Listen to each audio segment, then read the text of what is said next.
1 Kings, Chapter 8. Then Solomon assembled the elders of Israel with all the heads of the tribes, the princes of the fathers' households of the children of Israel, to King Solomon in Jerusalem, to bring up the ark of Yahweh's covenant out of David's city, which is Zion. All the men of Israel assembled themselves to King Solomon at the feast in the month Ethanim, which is the 7th month. All the elders of Israel came, and the priests picked up the ark. They brought up Yahweh's ark, the tent of meeting, and all the holy vessels that were in the tent. The priests and the Levites brought these up.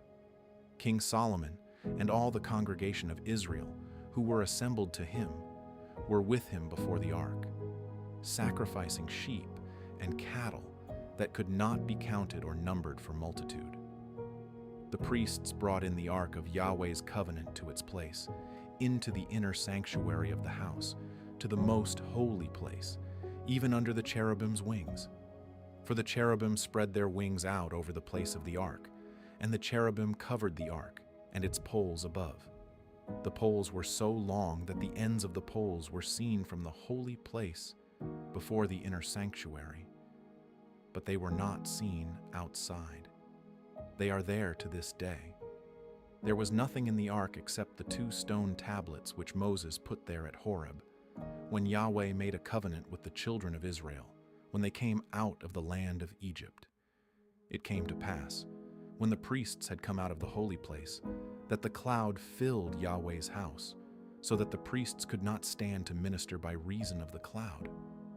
For Yahweh's glory filled Yahweh's house. Then Solomon said, Yahweh has said that he would dwell in the thick darkness. I have surely built you a house of habitation, a place for you to dwell in forever. The king turned his face around and blessed all the assembly of Israel, and all the assembly of Israel stood. He said, Blessed is Yahweh, the God of Israel, who spoke with his mouth to David your father, and has with his hand fulfilled it, saying, Since the day that I brought my people Israel out of Egypt, I chose no city out of all the tribes of Israel to build a house, that my name might be there. But I chose David to be over my people Israel. Now it was in the heart of David my father to build a house for the name of Yahweh, the God of Israel. But Yahweh said to David my father, Whereas it was in your heart to build a house for my name, you did well that it was in your heart. Nevertheless, you shall not build the house. But your son, who shall come out of your body, he shall build the house for my name. Yahweh has established his word that he spoke. For I have risen up in the place of David my father, and I sit on the throne of Israel, as Yahweh promised, and have built the house for the name of Yahweh, the God of Israel.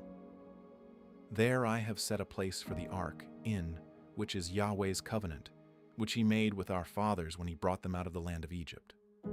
Solomon stood before Yahweh's altar in the presence of all the assembly of Israel, and spread out his hands toward heaven. And he said, Yahweh, the God of Israel, there is no God like you, in heaven above or on earth beneath, who keeps covenant and loving kindness with your servants who walk before you with all their heart, who has kept with your servant David my father that which you promised him. Yes, you spoke with your mouth, and have fulfilled it with your hand, as it is today. Now therefore, may Yahweh, the God of Israel, keep with your servant David my father that which you have promised him, saying, There shall not fail from you a man in my sight to sit on the throne of Israel, if only your children take heed to their way, to walk before me as you have walked before me. Now therefore, God of Israel, please let your word be verified, which you spoke to your servant David my father. But will God in very deed dwell on the earth? Behold, heaven and the heaven of heavens can't contain you. How much less this house that I have built? Yet have respect for the prayer of your servant, and for his supplication, Yahweh my God, to listen to the cry and to the prayer which your servant prays before you today, that your eyes may be open toward this house night and day, even toward the place of which you have said, my name shall be there, to listen to the prayer which your servant prays toward this place. Listen to the supplication of your servant and of your people Israel when they pray toward this place. Yes, here in heaven, your dwelling place, and when you hear, forgive.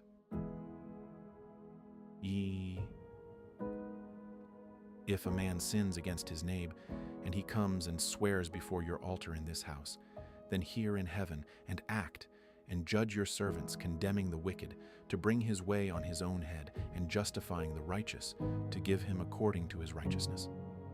When your people Israel are struck down before the enemy because they have sinned against you, if they turn again to you and confess your name and pray and make supplication to you in this house, then hear in heaven and forgive the sin of your people Israel, and bring them again to the land which you gave to their fathers. When the sky is shut up and there is no rain because they have sinned against you, if they pray toward this place and confess your name and turn from their sin when you afflict them, then hear in heaven and forgive the sin of your servants and of your people Israel, when you teach them the good way in which they should walk, and send rain on your land, which you have given to your people for an inheritance. If there is famine in the land, if there is pestilence, if there is blight, mildew, locust, or caterpillar, if their enemy besieges them in the land of their cities, whatever plague, whatever sickness there is, whatever prayer and supplication is made by any man or by all your people Israel, who shall each know the plague of his own heart, and spread out his hands toward this house, then hear in heaven, your dwelling place, and forgive and act, and give to every man according to all his ways, whose heart you know. For you, even you only, know the hearts of all the children of men, that they may fear you all the days that they live in the land which you gave to our fathers. Moreover, concerning the foreigner who is not of your people Israel, when he comes out of a far country, for your name's sake, for they shall hear of your great name, and of your mighty hand, and of your outstretched arm.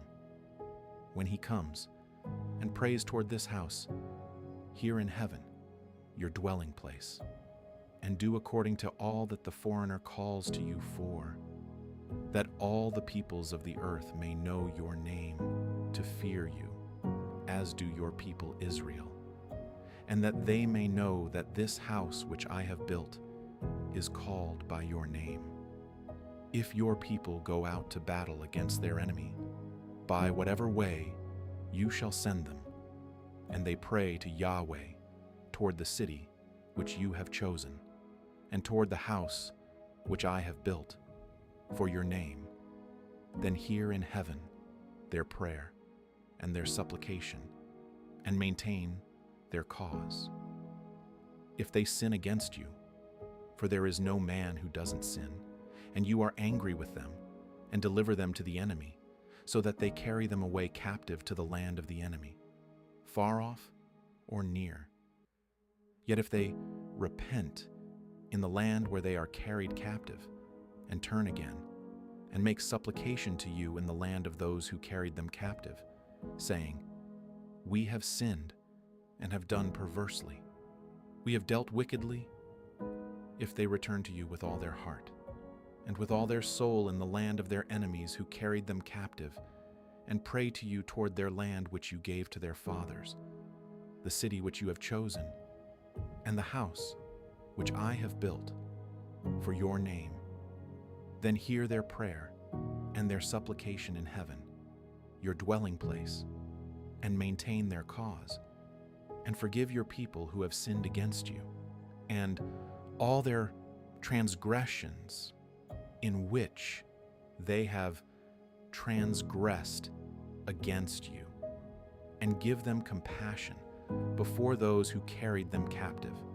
that they may have compassion on them, for they are your people and your inheritance, which you brought out of Egypt, from the middle of the iron furnace, that your eyes may be open to the supplication of your servant and to the supplication of your people Israel, to listen to them whenever they cry to you. For you separated them from among all the peoples of the earth to be your inheritance, as you spoke by Moses your servant, when you brought our fathers out of Egypt, Lord Yahweh. It was so that when Solomon had finished praying all this prayer and supplication to Yahweh, he arose from before Yahweh's altar, from kneeling on his knees with his hands spread out toward heaven.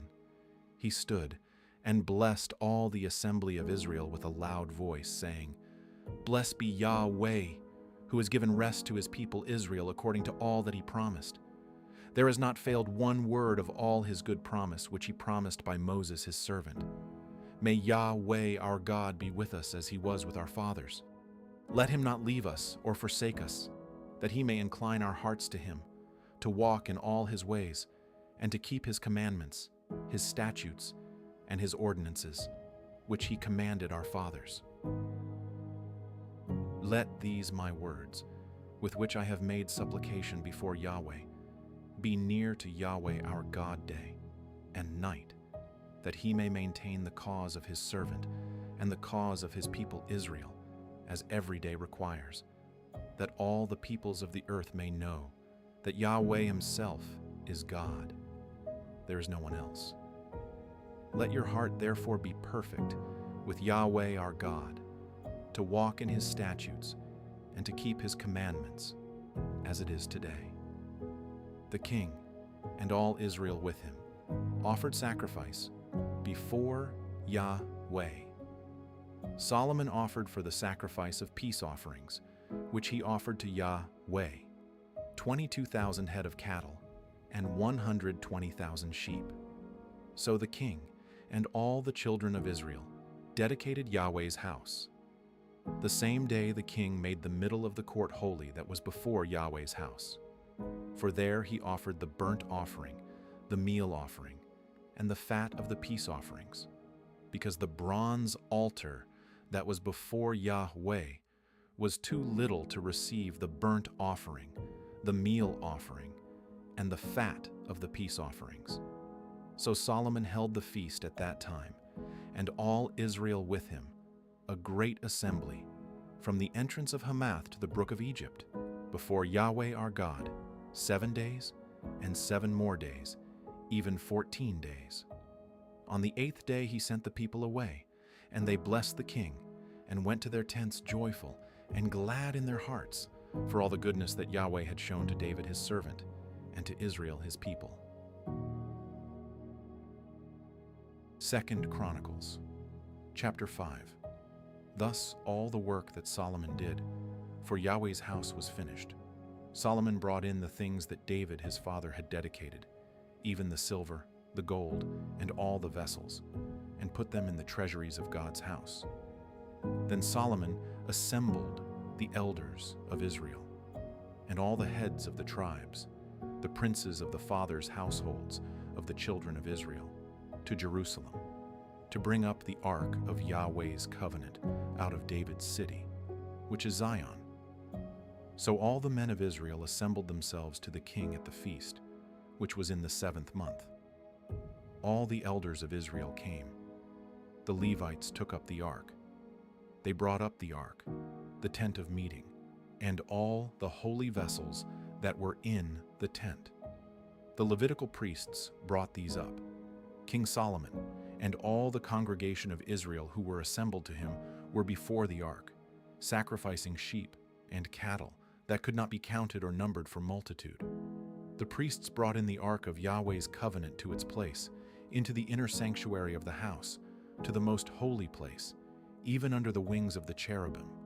For the cherubim spread out their wings over the place of the ark, and the cherubim covered the ark and its poles above. The poles were so long that the ends of the poles were seen from the ark in front of the inner sanctuary, but they were not seen outside. And it is there to this day. There was nothing in the ark except the 2 tablets which Moses put there at Horeb, when Yahweh made a covenant with the children of Israel, when they came out of Egypt, when the priests had come out of the holy place. For all the priests who were present had sanctified themselves and didn't keep their divisions. Also, the Levites who were the singers, all of them, even Asaph, Heman, Jeduthun, and their sons and their brothers, arrayed in fine linen, with cymbals and stringed instruments and harps, stood at the east end of the altar, and with them 120 priests sounding with trumpets. When the trumpeters and singers were as one, to make one sound to be heard in praising and thanking Yahweh. And when they lifted up their voice with the trumpets and cymbals and instruments of music, and praised Yahweh, saying, "For he is good, for his loving kindness endures forever." Then the house was filled with a cloud, even Yahweh's house, so that the priests could not stand to minister by reason of the cloud. For Yahweh's glory filled God's house.